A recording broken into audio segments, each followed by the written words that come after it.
అనారోగ్యం, ఉద్యోగం, వ్యాపారం అప్పులతో బాధపడుతున్నారా? వెంటనే జేకేఆర్ గురువు గారికి కాల్ చేసి అపాయింట్మెంట్ తీసుకోండి.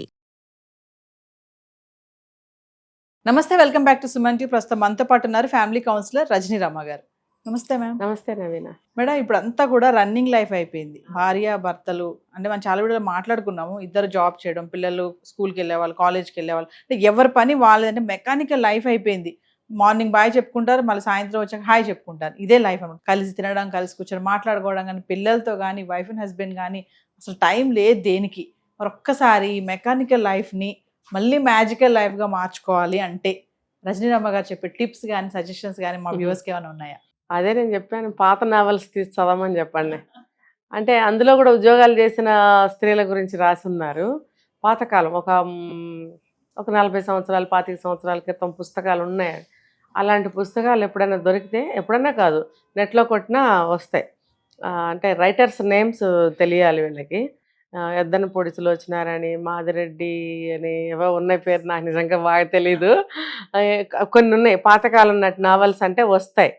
వచ్చినప్పుడు ఫ్యామిలీకి సంబంధించినవి చదవాలండి, లేదా పాతకాలం సినిమాలు చూడండి. పోనీ ఓల్డ్ బ్లాక్ అండ్ వైట్ సినిమాలు చూస్తే కూడా కుటుంబం ఎలా ఉంటుంది, అందులో వ్యక్తులు పాత్రలు ఎలా ఉన్నాయి, ఎవరితో ఎవరు ఎలా బిహేవ్ చేస్తున్నారు.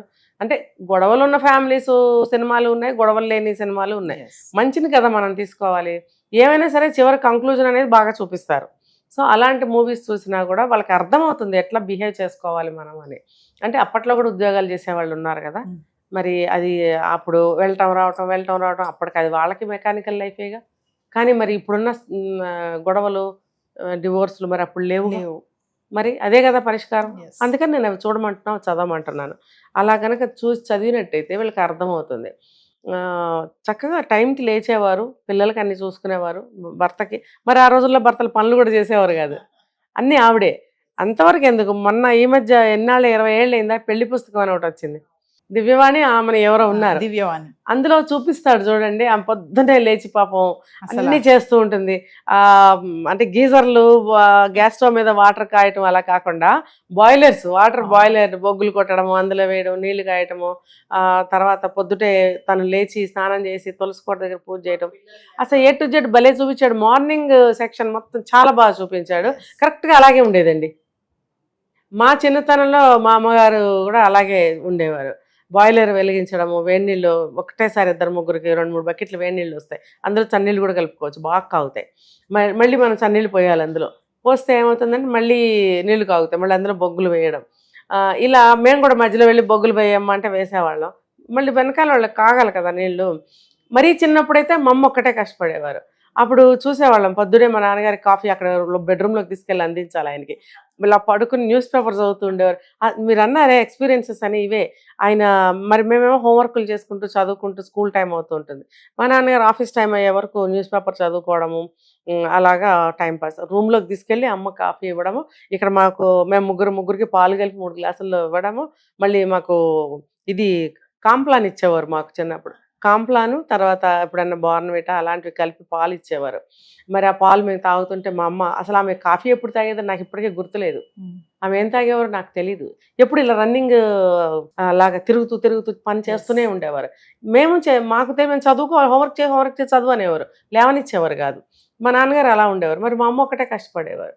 అంటే జాబ్ చేయకపోయినా చేసిన స్త్రీలు కూడా అలాగే బాధపడ్డారు. అలాగే పెళ్లి పుస్తకం అనే సినిమాలో కూడా మొత్తం చూపించారు. అంటే ఫ్యాన్ ఇటు తిప్పు అంటాడు రాజేంద్ర ప్రసాద్, నువ్వు ఫ్యాన్ కూడా తిప్పుకోలేవా, ఫ్యాన్ కూడా ఆవిడే తిప్పాలా అంటే అలా చేయించుకున్నారు. ఉద్యోగం చేస్తూ కూడా అంత బిజీలో ఉండి కూడా పొద్దున ఇవన్నీ చేసుకుని గబగబా బాక్స్లో ఇంత అన్నం కలిపేసుకుని వెళ్తూ 2 గుక్కలు కాఫీ తాగి మళ్ళీ అక్కడ పెట్టి ఇటు వెళ్ళి ఏదో పని చేసి వచ్చి మళ్ళీ కొంచెం కాఫీ 2 గుక్కలు తాగి అయ్యో కాఫీ చల్లారిపోయింది అనుకుంటూనే తాగి అలాగే ఆఫీస్కి వెళ్ళిపోతారు. మరి ఎంత మెకానికల్ లైఫ్ అయినా ఆ అడ్జస్ట్మెంట్లో ఉంది. అంటే ఇప్పుడు కూడా మేము అలాగే చావాలా అని అడుగుతారేమో అని నేను అనటం లేదు.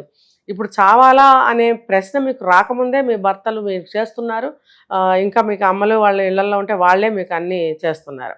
కొంతమంది మేడం ఇప్పుడున్న జనరేషన్ గురించి మాట్లాడుకుంటే ఈ రన్నింగ్ లైఫ్ లో వాళ్ళకి తెలియట్లేదు ఎలా, అసలు వాళ్ళ పనులు వాళ్ళు చేసుకోవటం, కష్టపడటం అసలు రావట్లేదు, చెయ్యట్లేదు. ఎందుకు చేయాలి? మా అమ్మ చేస్తుంది, మా అమ్మ చేయాలి. మరి పెళ్ళైన తర్వాత ఎక్కడి నుంచి వచ్చిన అత్తగారు గబుక్కొని నీకు అన్ని చేసేస్తారా ఆవిడ? బాగుంటుందా? వేరే కొత్త మనుషులతో అలా చేయించుకోవచ్చా? నువ్వు కలిసిపోవాలి వాళ్ళ ఇంట్లో. నువ్వు కలిసిపోతూ ఉంటే ఎప్పుడైనా నీకు బాగున్నప్పుడు నీకు చేస్తారు. అంతేగాని నువ్వు దర్జాగా కూర్చొని గదిలో నుంచి కాఫీ కావాలని అడిగితే అత్తగారు తెచ్చిస్తారా? అది తప్పు కదా. అది పనులు చేయట్లేదు ఇప్పుడు అమ్మాయిలు, పైగా బిజీ. ఏమిటో బిజీ. మరి ఆ రోజుల్లో వాళ్ళకి బిజీ కదా, ఉద్యోగాలు చేయలేదా? ఇంకా జీతం అంతా తీసుకొచ్చి భర్త చేతిలో పెట్టాలి. ఇప్పుడు నీది నీది, నాది నాకు. నేను నా డబ్బులతో నేను ఇది కొనుక్కుంటా, నీ డబ్బులతో నువ్వు ఏమైనా చేసుకో. లేకపోతే నా డబ్బులతో నేను ఇష్టం వచ్చినట్టు ఉంటాను, నీ డబ్బులు నాకు లెక్కలు చెప్పాలి. ఇదేగా ఇప్పుడు నడుస్తుంది. మరి అందువల్లనే పనులు నేర్చుకోక కాదు, నేర్చుకోలేక కాదు, నేర్చుకోరు, వచ్చినా చేయరు. వారానికి ఒకసారి వంట చేస్తే గ్రేట్ అనమాట. పైగా బిజీ లైఫ్ అంటారు. అదంతా తొక్కండి, ఏమీ లేదు. వీళ్ళకి ఒళ్ళు ఉంచితే అన్నీ వస్తాయి. 25 ఏళ్ళు 30 ఏళ్ళు ఉన్నప్పుడు ఏ పని చేయలేరా? అన్నీ వచ్చు, నేర్చుకోరు అంతే. చేసేవాళ్ళు ఉన్నారు కదా, అమ్మలు అత్తలను కూడా బానిసలను చేస్తున్నారు కదా. ఆ తల్లికి ఒక విలువ లేదు, తండ్రికి ఒక విలువ లేదు, అత్తగారికి ఒక విలువ లేదు. అందరూ కలిసి వీళ్ళకి చేస్తూ ఉండాలి. వీళ్ళేంటో పెద్ద ఓడబొడిచి మళ్ళీ ఆ జీతాలన్నీ పట్టుకొచ్చి తల్లికి ఇస్తారా, అత్తగారికి ఇస్తారా?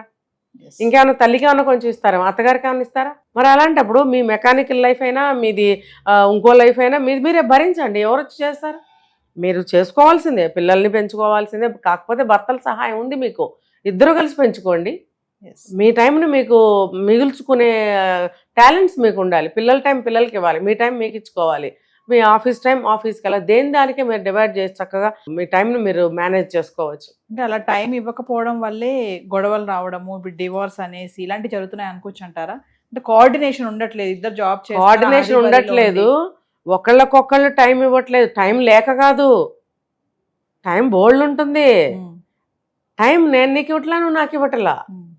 ఎందుకు అనంటే ఇక్కడ చెప్పుకోవచ్చు మెకానికల్ అని కూడా నేను అన్నా. నీ ఫోన్ నువ్వు పట్టుకుంటావు, ఆయన ఫోన్ ఆయన పట్టుకుంటా. నీకేదో అవసరం అవుతుంది బుక్ చేస్తుంటావు, అతనికి ఏదో అవసరం అవుతుంది అతను ఏదో బుక్ చేసుకుంటుంటాడు. చెరొక ఆర్డర్ ఇంటికి వస్తుంది. అంటే భోజనం అని కాదు, ఏమో వస్తువులు పొద్దుటి నుంచి రాత్రి వరకు వస్తువులు వస్తూనే ఉంటాయి. ఇల్లు కదలరు, టైం లేదా? ఇప్పుడు బయటికి వెళ్ళి తెచ్చుకోవాలి కదా, ఒకప్పుడు అన్ని బజార్కి వెళ్తేనే వస్తాయి, కలిసి వెళ్ళేవాళ్ళు. లిస్ట్ రాసుకుని వెళ్ళాలి. మళ్ళీ మాటికి వెళ్ళాలంటే ఇప్పుడులాగా షాపులన్నీ ఎక్కడ పడితే అక్కడ లేవు, ఎక్కడికో చోటకి వెళ్ళాలి. మరి అలాంటప్పుడు అన్నీ ఒకసారి తెచ్చుకుంటావు. ఇప్పుడేంటి, ఇంట్లో కూర్చొని నువ్వు గడిగడికి ఒకటి తెప్పించుకుంటావు. నీకు టైం లేదా? అంత టైం నీదే కదా. కొన్ని గంటలు నువ్వు ఆఫీస్లో ఉద్యోగం చేస్తావు. కోవిడ్ వచ్చిన దగ్గర నుంచి వర్క్ ఫ్రమ్ హోమ్ చాలామందికి ఎక్కువ శాతం ఇంట్లోనే వర్క్ చేస్తున్నారు. టైం లేదు. నువ్వు నిండుగా బట్టలు వేసుకుంటేనన్నా ఒక 5 నిమిషాలు టైం పడుతుంది. నువ్వు నిండుగా బట్టలు కూడా వేసుకోవే, నీకు ఆ టైం కూడా మిగులుతుంది కదా. నువ్వు జుట్టు కట్టుకోవు, దానికన్నా ఒక 5 నిమిషాలు పడుతుంది. ఇక 5 నిమిషాలు కూడా మిగులుతుందిగా. నువ్వు జుట్టు దూకోవు, ఒళ్ళంతా బట్టలు వేసుకోవు, వంట చెయ్యవు, బయటికి వెళ్ళి ఒక వస్తువు తెచ్చుకోవు. మరి నీకు టైం ఎందుకు లేదు? మొత్తం టైం నీకే ఉంది. నువ్వు జాబ్ చేసిన టైం మాత్రం నీది కాదు, మిగతా టైం అంతా నీదే. నువ్వు ఎవరితోనూ కలవు, ఎవరితోనూ మాట్లాడు, ఇంటికి ఎవరిని రానివ్వు. అమ్మో ఉద్యోగం చేస్తారని వాళ్ళు రారు. మరి మొత్తం టైం నీది కాదా? అంటే దాని అర్థం ఏంటి? నువ్వు చెయ్యవు అంతే. Thank you.